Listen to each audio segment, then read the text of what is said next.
Você já olhou para o mapa e se perguntou por que essa linha está exatamente aqui? A verdade é que nenhuma fronteira é natural. Cada linha que divide territórios é, na verdade, uma cicatriz. A cicatriz de uma guerra, a assinatura de um tratado ou a sombra de um império que já não existe mais. Essa é a história do expansionismo, a força que desenhou e redesenhou o nosso mundo.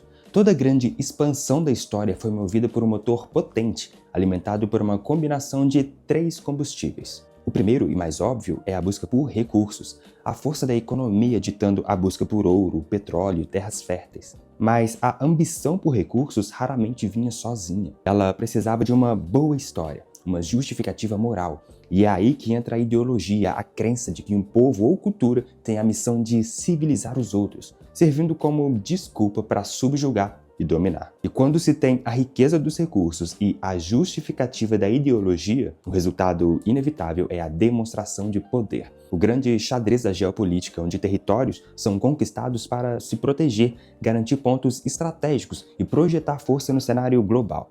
Na Conferência de Berlim, no século XIX, potências europeias dividiram a África com régua e caneta, traçando linhas retas que ignoravam a geografia e os povos que viviam ali. Uniram etnias rivais e separaram comunidades irmãs. Muitas das guerras e da instabilidade atuais são o eco direto daquela canetada.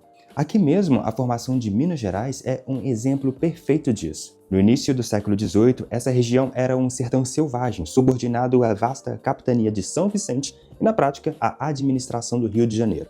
Com a descoberta do ouro, explodiu a Guerra dos Emboabas, uma disputa violenta pelo controle das minas. A coroa portuguesa, de olho nessa fortuna, agiu. Primeiro, em 1709, ela tomou a região para si, criando a gigantesca capitania de São Paulo e Minas de Ouro, separando do controle do Rio de Janeiro para administrar a riqueza mais de perto. Mas a agitação e as revoltas pelo controle do ouro não pararam. E em 1720 veio o golpe final para impor a ordem. A coroa dividiu novamente o território.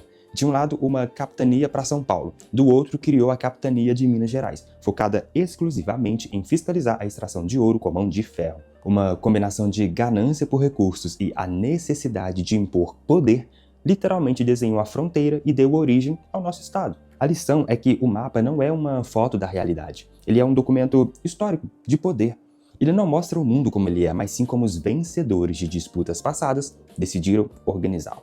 Por isso, o convite é: questione o mapa. Pergunte quem desenhou as linhas e por quê. Entender a história por trás das fronteiras é o primeiro passo para desenvolver um pensamento crítico e não ser enganado por narrativas que tratam o mundo como se ele sempre tivesse sido assim.